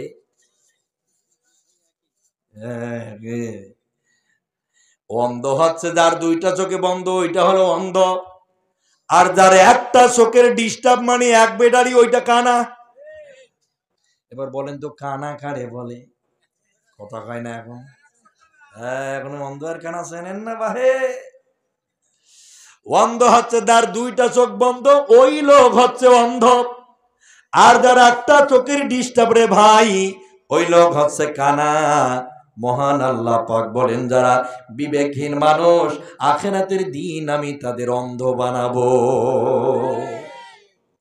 এই বিবেকহীন পোষা মানুষগুলো হাসতাবে আর কবে যাই কোন দিকে, চোখ তো দিয়ে দেখতে পাবে না।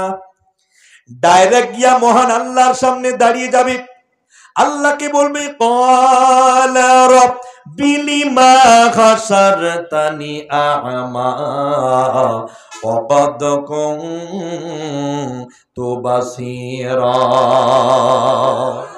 হে আমার রব, দুনিয়ায় তো আমি চক্ষু মানছিলাম রে, আজ এই হাসরের ময়দানে তুমি কেন আমাকে অন্ধ করে দিলে? মহান আল্লাহ পাক কি বলবে জানো? মহান আল্লাহ বলবেন, ক্বালা কাযালিকা আতাদকা আয়াতুনা ফানাসিতাহা ওয়া কাযালিকাল ইয়াউমা তুনসা। একটু আরো জোরে বলেন তো আল্লাহু আকবার।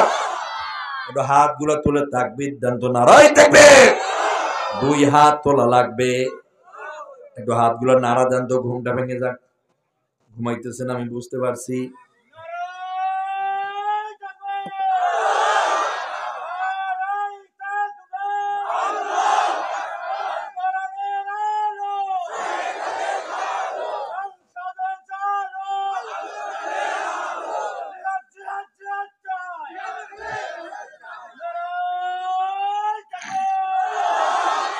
আল্লাহ কবুল করুক, জোরে কোন আমিন। সম্মানিত ভাইরা, আখিরাতের ময়দানে অন্ধ হবে কারা? যারা বুদ্ধি কাজে লাগায় না। ঠিক না? বহুত মানুষ আছে কয় যে আমি ইমানদার, আমি মুসলমান, অথচ ইসলামী রাজনীতি সে অস্বীকার করে, ওটা বেঈমান। কথা বলে না কেন? ও ডাইরেক্ট বলে ইসলামে রাজনীতি নাই। রাজনীতি মানে কি? ব্যবসা, না হয় দেশে কি সমস্যা। রাজনীতি মানে কি? ব্যবসা, না হয় দেশে কি সমস্যা। আগে ওদের যদি কিছু নাহি রয়, নেতা হলে গাড়ি বাড়ি সবে কিছু হয়। আগে ওদের যদি কিছু নাহি রয়, নেতা হলে গাড়ি বাড়ি সবে কিছু হয়। আরে এসব কোথায় পেল? আগে নাহি ছিল। এসব কোথায় পেল? আগে নাহি ছিল। রাজনীতি করে হলো বাদশাহ। রাজনীতি, রাজনীতি মানে কি? ব্যবসা, না হয় দেশে কি সমস্যা। রাজনীতি মানে কি? ব্যবসা, না হয় দেশে কি সমস্যা। স্বার্থন্বেষী যারা শুধু ঘুষ খায়, ইসলামী বিধানকে মানতে না চায়। আরে ওরা তো ইবলিস, মানে না কোরআন হাদিস। ঠিক না বেঠি? ওরা তো ইবলিস, মানে না কোরআন হাদিস। চেহারায় ভাসে তারে নকশা। রাজনীতি, রাজনীতি মানে কি? ব্যবসা, না হয় দেশে কি সমস্যা। রাজনীতি কি ব্যবসা? রাজনীতি ব্যবসা করে খাও। রাজনীতি একটা ইবাদত। ইন্নী জাইলুন ফিল আরদি খলিফা। মহান আল্লাহ বলছেন, আমি তোমাদেরকে প্রতিনিধিত্ব দেওয়ার জন্য নেতা বানাই। সুবহানাল্লাহ কবেন না? আরো জোরে বলেন। আর এরা কি বানাইছে? এটা পেশা বানাইছে, এটা ব্যবসা বানাইছে। বারে বারে হইবে আর দোজকটা পুরা করবে, বারবার হইবে আর আনোয়ার ঢুকে নেই। কথা বলেন ঠিক কিনা? তোরা কে খাবি আর না খাবি, কি হবে না হবে ও দেখার টাইম নাই। আমারটা হইলে হইল। ঠিক না? মারাত্মক আমল তাদের। জোরে কোন সুবহান, সুবহানাল্লাহ বলে হয়। আমার প্রিয় ভাইয়েরা, এই বেঈমান গুলো বড় ধরা খেয়ে যাবে। হাসরের ময়দানে ব্যাপকভাবে ধরা খাবে। মহান আল্লাহ বলবে ক্বালা কাযালিকা আতাদকা আয়াতুনা ফানাসিতাহা ওয়া কাযালিকাল ইয়াউমা তুনসা। মহান আল্লাহ পাক বলবেন, এই বেবেঘিন মানুষ, ক্বালা কাযালিকা আতাদকা আয়াতুনা, আমার আয়াতগুলো কি তোমার সামনে কোনোদিন যায় নাই? এই আয়াতগুলো কি কখনো কোনোদিন কেউ তোমাকে পড়ে পড়ে বোঝায় নাই? এই কোরআনের আয়াত কি কোনোদিন তুমি চোখ দিয়ে দেখো নাই? লোকটা বলবে, জি হ্যাঁ দেখেছিলাম, হুজুররা যখন বলেছিল তখন আমাদের পায়ে রক্ত মাথায় উঠে গিয়েছিল। আমরা বলতাম, এই বেটা হুজুর তোর গুষ্টি মারি। কথা বলেন ঠিক কিনা? এবারটা হুজুর রাজনীতি করতেছে ওয়াজের নামে, তোর ওয়াজ চলবে না, তোর রাজনীতি করতেছেন। এ যে বেটা বলবে কোরআনে রাজনীতি নাই, ওই বেটার সঙ্গে কোরআনের সম্পর্ক নাই। কথা বলেন ঠিক কিনা? আমার প্রিয় কলিজার টুকরারা, ভয়ের কোনো কারণ নাই। আমার প্রিয় ভাইয়েরা, এই দুনিয়ায় জালেমরা চিরস্থায়ী হয়ে থাকে না। এই দুনিয়ায় কোনো জালেম চিরস্থায়ী নয়, সবাই ক্ষণস্থায়ী। কথা বলে না কেন? আপনি তাকায় দেখেন সিরিয়ার দিকে, সিরিয়ার মধ্যে দেখেন বাপ বেটা দুইজনে মিলে প্রায় 54টা বছর সিরিয়ার মাটিটা দখল করেছিল। মানুষের উপরে অধিক বিস্তার করেছে, ব্যাপকভাবে অত্যাচার করেছে, নিপীড়ন চালিয়েছে, মসজিদ মাদ্রাসা ভেঙ্গে দিয়েছে, নামাজরত মুসলমানদের ধরে ধরে পিটাইছে, হত্যা করেছে, খুন করেছে, গুম করেছে, মুসলমানদের উপর অপরাধ চাপায় দিয়া বিনা কারণে জেলে ঢুকে হত্যা করেছে। সেই বাশার আল আসাদ আজ কোথায়? এই তো গত ডিসেম্বরের 8 তারিখে পালাইছে। কথা বলে না জ্ঞান? কোথায় ফালাইছে? পালার সময় কই ফালাবে সেটা জানে না। আর এই পৃথিবীর সব জালেমের একটা অভ্যাস আছে, পালার সময় প্রাইভেট হেলিকপ্টারে উঠি পালায়। আফগানিস্তানের দিকে তাকায় দেখেন আশরাফ গনি, এই জালেমের বাচ্চাটা আফগানের মাটিটা শেষ করে দিল, বোম ব্লাস্ট করে করে মাটি শুদ্ধা পুড়ে ফেললো, পুরা দেশ থেকে ন্যস্ত বিনষ্ট করে দিল। সেখানে মুসলমানদের উপরে মৌলবাদের অপবাদ চাপায়া জঙ্গিবাদের কথা বলে বলে মুসলমান আলেমদেরকে ধরে ধরে জনসমক্ষে ফাঁসির দড়িতে ঝুলাইয়া ঝুলাইয়া মারছে। আজ সেই আশরাফ গনি যেখানে কোথায় পালাইছে কেউ জানে না। পালার সময় এই বেটায়ও একটা প্রাইভেট হেলিকপ্টারে উঠে পলাইছে। আর আমাদের দেশের তার কথা না হয় নাই কইলাম, এটা কিসে পালাইছিল? কথা কয় না কেন? এটা কিসে পালাইছিল? এটাও হেলিকপ্টারে পালাইছে। পালার আগে আগে বলছিল 45 মিনিট টাইম দেওয়া, মানে এটা মুরগার না রান গিলে খামু, আর মাছের বড় বড় মাথা আছে, খাইতে হইবে দুপুরবেলা। বাংলাদেশের যুবকরা বলছে একটা মুরগির ঠ্যাং খাওয়া হইবে না। কথা বলে না কেন? একটা মাছের মাথাও খাইতে পারবে না। সর্বশেষ যেমন ভাবে পালালো, পরবর্তী সময় যারা আমার প্রিয় ভাইয়েরা দেখা গেছে, যারা সংসদ, পবিত্র সংসদটাকে যারা নাপাক করেছিল, যেই সংসদে 18 কোটি মানুষের বিল পাস হয়, সেই সংসদে দাঁড়াইয়া মমতাজের মতো নর্তকীকে দিয়ে গান বাজনা করেছে, ফাজলামি করেছে, শয়তানি করেছে। সেই সংসদের ভিতর আমার দেশের জনসমুদ্র অর্থাৎ যুবকেরা, ইয়াং জেনারেশনেরা ওই চেয়ারে বসে সিগারেটে ধুমা খাইয়া ধুমা দিয়ে সব উড়ে দিয়েছে। কথা বলেন ঠিক কিনা? নাপাক করে ফেলছে, সিগারেট খাইয়া সব উড়াই দিছে, ঠিক না? পায়ের ওপরে পা রেখে দেশের যুবকেরা সিগারেট খাইছে গিয়া।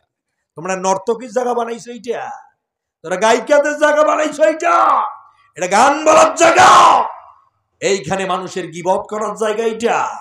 এটা হচ্ছে পবিত্র জায়গা, এখান থেকে বাংলাদেশের মানুষের বিল পাস হয়। কথা বলে না কেন? বাংলাদেশের মানুষকে ভালো রাখা, মন্দ রাখার বিভিন্ন কথাবার্তা ওখানে হয়। সেই জায়গায় তোমরা গান বাজনা করো, ওই জায়গা তোমাদের সিস্টেম করে দেওয়া হলো। দেখছেন তো আপনারা কি করছে? দেখেন নাই? দেখেন নাই আপনারা?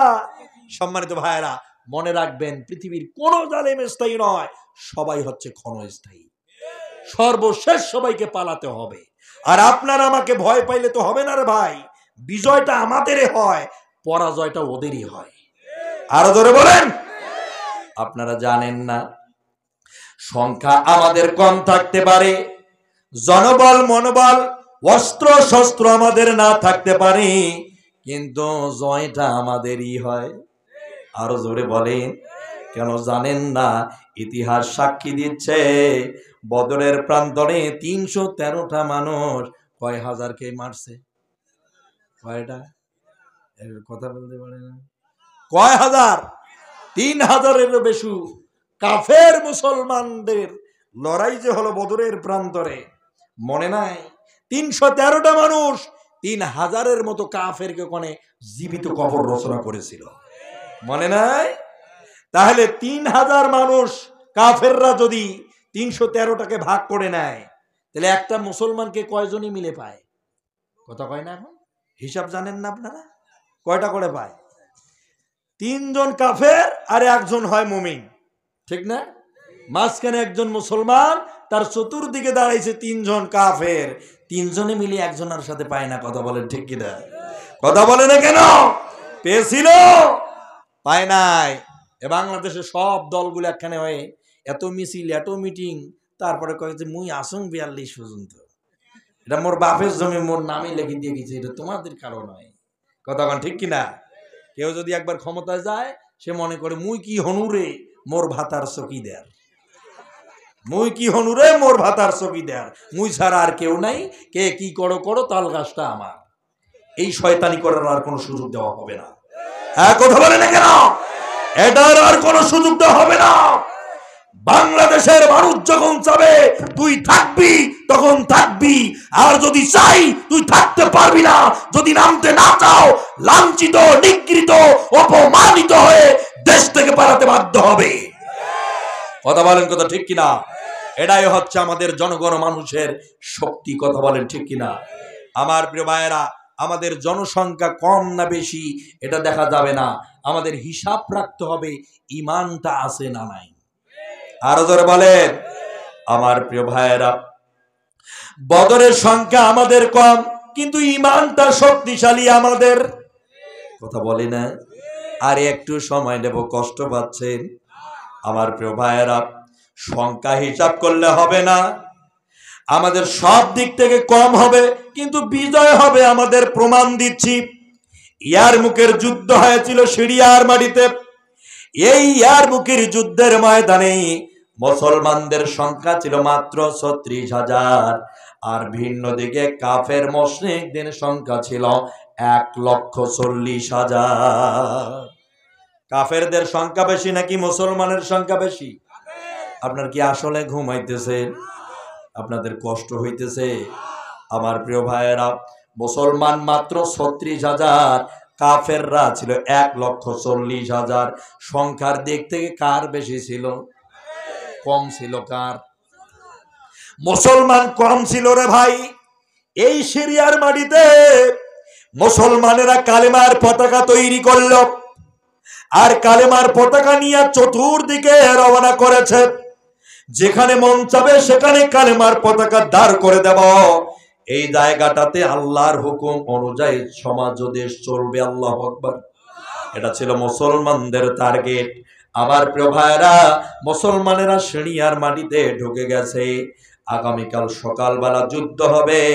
আজ রাতের বেলা মুসলমানেরা তাঁবুর ভিতরে পৌঁছে গেছে ৩৬,০০০। আর ভিন্ন দিকে পাহাড় পর্বতে চতুর্দিকে কাফের মুশরিকরা ১,৪০,০০০ চতুর্দিক থেকে তারা আক্রমণ করাবার জন্য রেডি হয়েছে। রাতের বেলা মুসলমানেরা তাঁবুর ভিতরে যারা আরাম ফরমালো, তারা তো আরাম ফরমায়েছে, আর যারা তাঁবুর ভিতরে বাহিরে যারা জাগ্রত ছিল, পাহারাদার ছিল, ওদের চিন্তা চেতনা হলো বেকার অযথা খামাকা দাঁড়াইয়া সময় নষ্ট করে লাভ নাই। অতএব এই জায়গায় দাঁড়াইয়া যদি রুকু ও সেজদা করতে পারি, আগামীকাল সকালবেলা বিজয়টা আমাদের হবে। আমার প্রিয় ভাইয়েরা, মুসলমানেরা এইভাবে সারা রাত কাটালো। তাদের কোনো অস্ত্র শস্ত্র ছিল না, কোন তরবারি বেশি ছিল না, ঘোড়া এগুলো ছিল না, খঞ্জর ছিল না, তাদের হাতে কোনো ডেওনেট ছিল না। অথচ কাফের মুশরিকদের হাতে প্রত্যেকটার হাতে একটা করে তরবারি ছিল, এরপরে ঘোড়া ছিল, ওদের ঢাল ছিল, ওদের বল্লম ছিল, ধনুক ছিল, শিলা ছিল, ওদের সব অস্ত্র শস্ত্র ছিল, এমনকি সংখ্যার দিক থেকেও বেশি ছিল। যুদ্ধ হবে সকালবেলা, ফজরের নামাজ হয়ে গেছে, মুসলমানেরা এবার চতুর্দিক থেকে তাকবীরের ধ্বনি শুরু হয়ে গেছে। নারায়ে তাকবীর, এইভাবে করে তাকবীর চলল। ডানে বামে পূর্ব পশ্চিমে বিভিন্ন জায়গা থেকে আওয়াজ আসতে, পাহাড় থেকে পাহাড়ের সমুদয় পর্যন্ত মুসলমানেরা ব্যাপকভাবে তাকবীরের স্লোগান দিচ্ছে। কাফের মুশরিকদের কলিজা কাঁপা শুরু হয়েছে। কাফেরদের চিন্তা হলো, এই মুসলমানেরা তো এমন এক বিড়ালের জাতি নয়, এ তো টাইগার রে ভাই। এরা শুধু সামনের দিকে যায়, মরলেও যাবে, বাঁচলেও যাবে, লাশ পড়ে গেলেও সেটা সামনে যাবে। এই মুসলমানদের এরে এমন এক জাতি রে, যেই কাজে মুসলমানদের যত বেশি বাধা দেওয়া হয়, এই মুসলমানদের জন্মগত অভ্যাস সেই কাজ তত বেশি করে। কথা বলে না কেন? হাসিনা বারবার বলে মৌলবাদী, এরা জঙ্গিবাদী, এরা জামাত শিবিরের ধরো মারো ক্রসফায়ার দাও, যত মানুষ আটার কথা তার সে ডাবল মানুষ ভিড়ে যায়। আমার প্রিয় ভাইরা, এটা তো বরকতপূর্ণ একটি রোড, এর নাম হচ্ছে সিরাতুল মুস্তাকিমের রাস্তা। যত মারবেন তত বাইরে যাবে। কথা বলেন ঠিক কিনা? ওই ইয়ারমুকের যুদ্ধের দিনের কথা বলছি। মুসলমানেরা সকালবেলা ময়দানে চতুর্দিক থেকে যখন ঘিরে ধরলো, কাফের মুশরিকরা 1,40,000 তারাও কিন্তু বেরিয়ে আসলো। ওরা কি করেছে রাতের বেলা তোমরা কি জানো? মুসলমানেরা রাতের বেলা নামাজ পড়েছে, কাফের বেঈমানগুলো সারা রাত নারী ব্যবহার করেছে। ওদের জন্য নারী দেওয়া হয়েছে, ওদের জন্য লাল নীল হলুদ কালা সাদা পানি অর্থাৎ মদের ব্যবস্থা করা হয়েছে, ওদের জন্য সব কিছুর আপ্যায়নের ব্যবস্থা। অথচ সকালবেলা যখন হয়ে গেছে, এক একটা কাফের ওরা ভাল্লুক উল্লুকের মতো হয়ে গেছে, মানে টাল হয়ে গেছে। ময়দানে তারা এগোচ্ছে।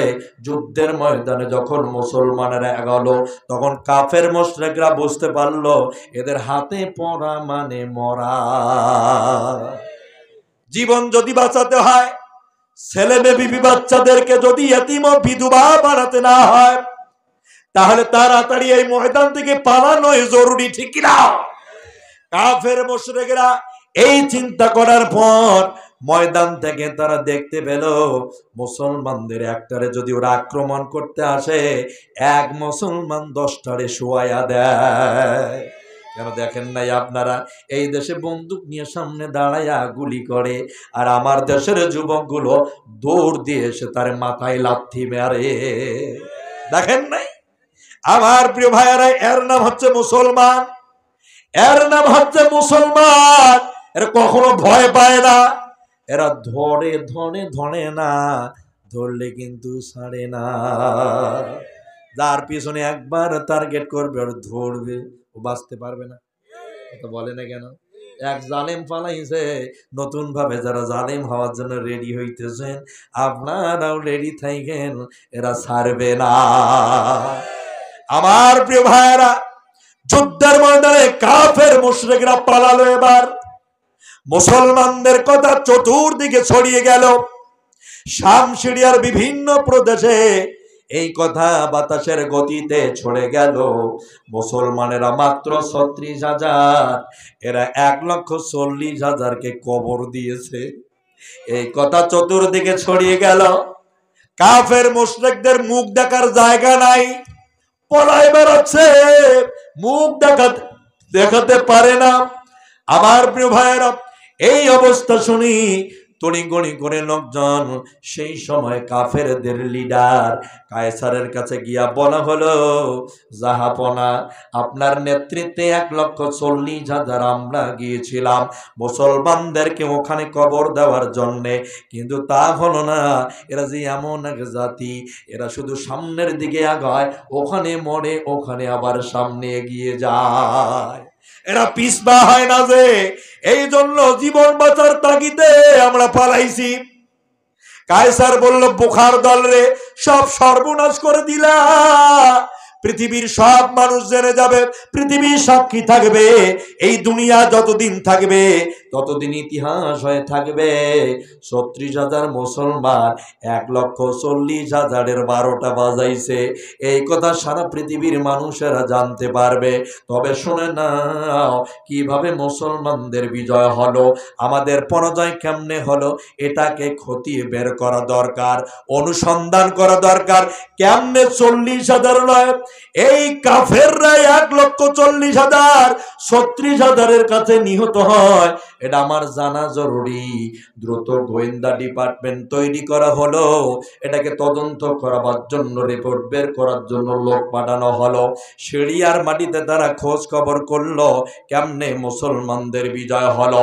ওরা জানতে পারলো এই মুসলমানেরা যারা রাতের বেলা পাহারাদার ছিল অথবা যারা জাগ্রত ছিল, তারা অযথা বেকার সময় নষ্ট করে নাই। ওরা কেন জানি মাটির মধ্যে দাঁড়ায়া ওই জায়গায় হাত দুটো উঁচু করেছে, ঠিক এরপরে এই জায়গায় কেন জানি তারা ধরেছে, এরপরে তারা কেন জানি ওই জায়গায় কি যেন বলছে, এরপরে তারা কেন জানি হাঁটুর মধ্যে হাত দিয়ে তারা রুকু করেছে, হেলে গিয়েছে, এরপর দাঁড়িয়েছে, ওখানে তারা কি যেন বলেছে, এরপরে তারা সেজদা করেছে, মানে তারা কেন জানি জমিনের মধ্যে মাথাটা কপালটাকে নেওয়া হয়েছে, এটা তো বুঝলাম না। কায়সার পরিষ্কার ভাবে বলে দিল, শোনে না ওরে পাগলের দল, এটা কোনো বিশেষ কোনো ব্যায়াম নয়, এটা কোনো বিশেষ কোনো শক্তি নয়, এটা এমন একটা জিনিসের রে, এর নাম হলো অসজুদ। অসজুদ মানে হলো রুকু করা, এর নাম হলো অবতারিব, এটাই হলো সেজদা করা। রুকু করা আর সেজদা করা মহান রবের সঙ্গে দেখা করে কথা বলা। ও ভাইয়েরা আমার, এই জিনিসটা, এই নামাজটা যদি আপনাদের থাকে, তাহলে ভারত যত বড় দেশ হোক না কেন, তারা আজ আমাদেরকে হুমকি দিতেছে, ওরা নাকি আমাদের বন্ধু দেশ, অথচ তারা আমাদের হুমকি দেয়। আমার প্রিয় ভাইয়েরা, নামাজ যদি আপনার আমার সঠিক থাকে রে, শুধু ভারতে না, সারা পৃথিবীর সকল ইসলাম বিরোধী দল সব কিছু মিলে যদি একটা প্ল্যাটফর্মে দাঁড়ায়, তারপরেও বিজয় আমাদের, পরাজয় হবে ওদের। কথা বলেন ঠিক কিনা? ভয়ের কোনো কারণ নাই। বিজয় যদি আনতে হয়, নামাজ ঠিক রাখা লাগবে। নামাজ কারা কারা পড়েন না একটু হাত তুলেন। নাই, নামাজ যারা পড়েন না তাদের বলছি, সবাই পড়েন? দেখছেন একজন শুধু, সবাই পড়ে। এবার দেখি তো কারা কারা নামাজ পড়েন, লিল্লাহি তাকবীর। এবার যারা হাত তোলে নাই ওরাই কিন্তু বেনামাজি, এ তো ধরা খেয়ে গেলেন। আচ্ছা ঠিক আছে। আমার প্রিয় ভাইয়েরা, আজকের যে বিষয়বস্তুটা ছিল সেটা হচ্ছে সমাজ বিনির্মাণে কি ইসলামের ভূমিকা। সমাজ বিনির্মাণে কি কথা বলে না, ওনারা কিন্তু খুবই ক্লান্ত, খুবই ক্লান্ত, শ্রান্ত, ব্যাপকলি ঘুম আসছে মনে হয়। হ্যাঁ ঘুম আসছে, শেষ করে দেবো, শেষ করে দেবো, চলিবে? কথা বলেন না কেন, চলবে? এই পেছনের ভাইয়েরা চলবে, আল্লাহ কবুল করুক, জোরে কোন আমিন। সম্মানিত ভাইয়েরা, সমাজ বিনির্মাণে, দেশ পরিচালনার ক্ষেত্রে ইসলামের ভূমিকা আছে না নাই? আছে না নাই? আছে। তোমরা যারা আমাদেরকে বলো যে কোরআনে রাজনীতি নাই, এটা তোমাদের করা যাবে না, অথচ তোমরা ফির করলে কোনো সমস্যা নাই, হুজুররা করলে বড় সমস্যা। হ্যাঁ আমার প্রিয় ভাইয়েরা, কাম টু মাই পয়েন্টে চলে যাই। এই জালেমগুলো, বিবেকহীন মানুষগুলো কোথায় ধরা খাবে? খায়া ফেলাইছে এরা, কোথায় ধরা খাবে? ওরা মহান আল্লাহর কাছে ধরা খেয়ে যাবে। মহান আল্লাহ তাআলার সামনে যখন ধরা খেয়ে যাবে পরিপূর্ণভাবে, মহান আল্লাহ বলে দিবেন, ক্বালা কাযালিকা আতাতকা আয়াতুনা ফানাসিতাহা ওয়া কাযালিকাল ইয়াউমা তুনসা। আমার আয়াতগুলোকে জানার পরে যখন না জানার ভান করেছো, আমার আয়াতগুলোকে যখন তোমরা না জানার ভান করেছ, দেখেও না জানার ভান করেছ, বুঝেও না বোঝার ভান করেছ। অতএব শুনে নাও, আজ আমি তোমাদের পরিষ্কারভাবে বলে দিলাম, দুনিয়ায় যেমন আমার কোরআনকে তোমরা ব্যাক করে দিয়েছ, আজ আমি তোমাদেরও বলে দিলাম তোমরা আমার বান্দা না। আল্লাহ যদি বলে তুমি আমার বান্দা না, এই পৃথিবীর কোন পীরের বাপের ক্ষমতা আছে বাঁচাইতে পারে? আল্লাহর হাত থেকে কোন নেতা আছে বাঁচাতে পারে? কথা বলে না কেন, পারবে? সম্মানিত ভাইয়েরা, এটা দেওয়ার কারণ কি? তাড়াতাড়ি দোয়া করতে হইবে। হ্যাঁ, আচ্ছা সম্মানিত বন্ধুগণ, তাহলে মহান আল্লাহ যদি বলে আজকে তুই আমার কাছ থেকে বাঁচবি না, দুনিয়ায় আখেরাতে চিন্তা করনি কখনো? দুনিয়াতে আমার কোরআনকে তুমি ব্যাক করে দিয়েছ, অস্বীকার করেছ। আলেমরা, মুসলমানেরা, ইমানদারেরা বলেছে এই কোরআন দ্বারা এগুলো করা লাগবে, তখন তুমি অস্বীকার করতে বাধ্য হয়েছো। যেমন আজ আমি আল্লাহ এই হাসরের ময়দানে বাধ্য হলাম, তুই আমার বান্দা না, তোরে আমি বাদ দিয়ে দিলাম। বাঁচাইতে পারবে কেউ? কোন পিসা, কোন হুজুর সাহেব, কোন বক্তা সাহেব, কোন তক্তা সাহেব কেউ বাঁচাতে পারবে? পারবে না। আজ তো বাংলাদেশে বহুত পীর সাহেব বেড়াইছে, বহুত পীর বলে যে শুধু হাতে হাত রাখেন আর বায়াত গ্রহণ করেন, আর আমি ছোটখাটো একটা জিকির দিয়া দেবো, আমল দেব, আখেরাতের দিনে আপনি সোরা গলি দিয়ে জান্নাতে ঢুকে যাবেন। জোরে কোন সুবহানাল্লাহ। হয় নাকি? সোরা গলি আছে, জান্নাতে যাওয়ার জন্য সোরা গলি আছে।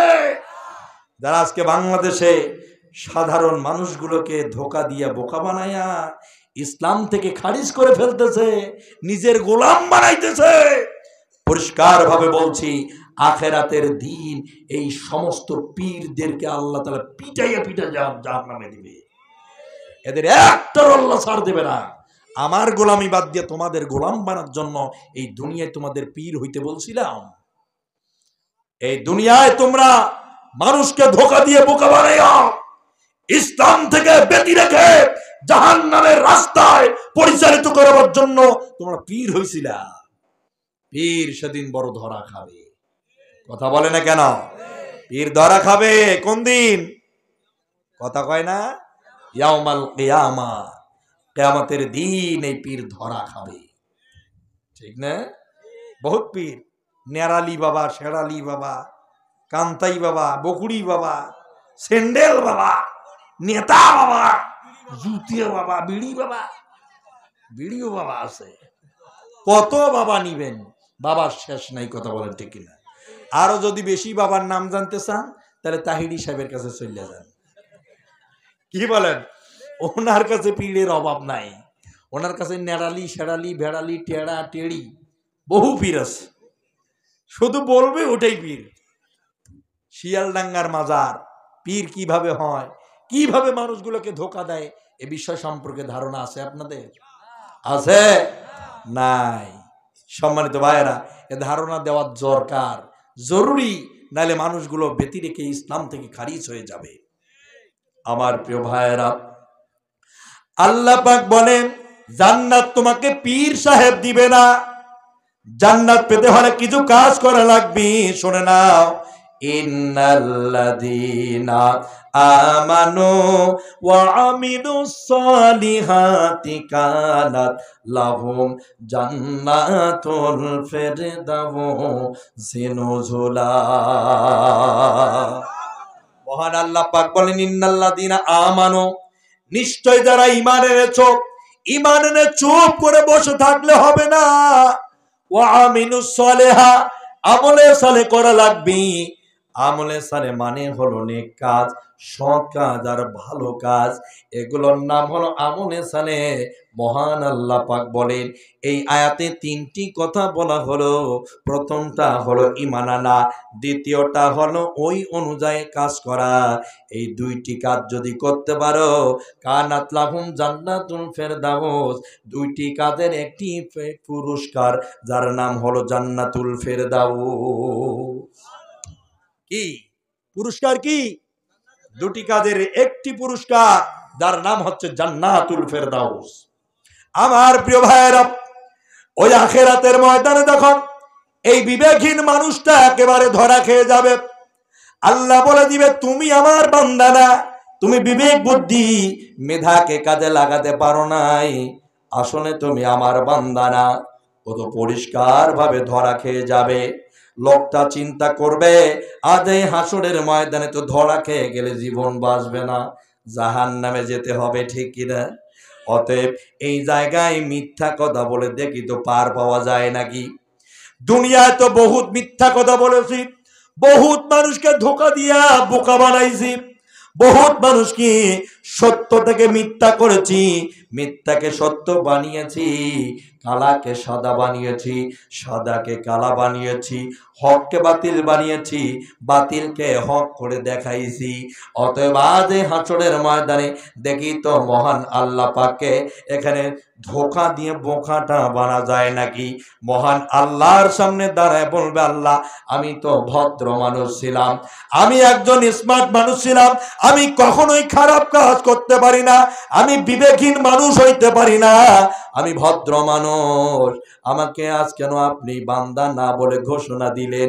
মহান আল্লাহ পাক বলে দিবেন, শোনো কেন তোমাকে আমি এভাবে ঘোষণা করেছি, কিরামান কাতিবিন। এই যে কিরামান আর কাতিবিনকে বলা হবে, এই মানুষটার আমলনামার ফাইলটা বের করে নিয়ে আসো। লোকটার আমলনামার ফাইল গুলোকে বের করা হবে, আর লোকটার সামনে গিয়ে বলা হবে, ইকরা কিতাবাকা কাফা বিনাফসিকাল ইয়াউমা আলাইকা হাসিবা। লোকটাকে বলা হবে, ধরো ইকরা কিতাবাকা কাফা বিনাফসিকাল ইয়াউমা আলাইকা হাসিবা, এতে ধরো তোমার আমলনামার কিতাব পড়ো, দেখো এগুলো কি করছো দুনিয়ায়। লোকটা আমলনামার কিতাবটা বাইর করবেন, বের করেই দেখতে পাবে, না হারে কেউ যেটা জানে না জানেটাকে, কেউ যেটা শোনে না শোনেটাকে, কেউ যেটা দেখে না দেখেটাকে, কেউ যেটা বোঝে না বোঝেটাকে। আমার আল্লাহ তাআলা তো সবকিছু জানেন, বোঝেন, দেখেন, সবকিছু দুই ফেরেশতার মাধ্যমে লিখে ও ভিডিও অডিও করে রেখে দিয়েছেন। ওই দিন লোকটার হাতের মধ্যে দিয়া বলবে, ইকরা কিতাবাকা কাফা বিনাফসিকাল ইয়াউমা আলাইকা হাসিবা, পড়ো তোমার আমলনামার কিতাব। লোকটা বের করে দেখবে, কেউ জানতো না আমি আর নেতা অত বসি সাহেব জানি যে ওই মানুষটা নামাজি, তারে ওরে দোষ দিয়া জেলে ঢুকা। এলাকার কেউ জানতো না নামাজি মানুষ ঘরে নামাজ পড়ে গিয়া ঘুমাইছে, চোখ খুলে দেখে থানার ভিতরে লকাবে। যেরকম সুবহানাল্লাহ, হয়েছে কি হয় নাই, হয়েছে কি হয় নাই। লোকটা জানেই না যে আমি অপরাধ করেছি কি না, অথচ লোকটা পরের দিন দেখতে পেল আমি জেলখানায়। লোকটা জানেই না জীবনে কিভাবে খারাপ কাজ করা লাগে, অন্যায় করা লাগে, সেই লোককে অপরাধী বানায় ফেলে। আমার প্রিয় ভাইয়েরা, আল্লামা সাইদি সাহেবের মতো মানুষকে কাঠগড়ায় দাঁড় করে উকিল প্রশ্ন করছে, হুজুর আপনি যে ধর্ষণ করছিলেন, তা ধর্ষণ করাবার সময় কেমন লাগছিল? আরে চিন্তা করেন আপনি, সঙ্গে সঙ্গে চোখের পানি ঝরঝর করে ফালায়া বলছে, আল্লাহ ও আল্লাহ তুমি এর বিচারটা করিও। আজ দেখেন কালামানিকের অবস্থাটা কি হয়েছে। এগুলো ভালো মানুষের বদদোয়া রে ভাই, এগুলো ইমানদারদের মনের বদদোয়া। দেখেন কিভাবে আল্লাহ লাঞ্ছিত করছে। জঙ্গলের ভিতরে বাসার ভিতর লুকিয়েছিল, কে বাকারা ভিডিও করে ছাইড়া দিছে, আর প্রশাসনের লোক সামনে গিয়া হাজির, ঠিক না? গ্রেপ্তার নিয়ে আসতেছিল কোর্টের সামন দিয়া। একজন ফুটবলার প্লেয়ার, মনে হয় ছোটবেলা থেকে ফুটবল খেলতো, দৌড় দিয়া সে প্লেনটি মার দিয়া দিছে, একটা বিসি নাই। চিন্তা করছেন আপনি? আপনি চিন্তা করেছেন কখনো এই পৃথিবীর কোন জালেমের বাচ্চা কখনো বদ্ধ থেকে বাঁচতে পারবে না? সব শয়তানের বাচ্চারা সবাই অন্তর্ভুক্ত ধ্বংসের দিকে এগিয়ে যাবে। আমার প্রিয় ভাইয়েরা, যারা মানুষের ওপর অত্যাচার করে, আধিপত্য বিস্তার করে, জুলুম করে চলে, এক জালেমের বাচ্চাও রেহাই পাবে না। আমার প্রিয় ভাইরা পরিষ্কার ভাবে শুনে না, লোকটা পরিষ্কার ভাবে ধরা খেয়ে যাবে। আল্লাহকে বলবে, আল্লাহ এই আমলনামা আমার নয়, এগুলো আমার হতে পারে না।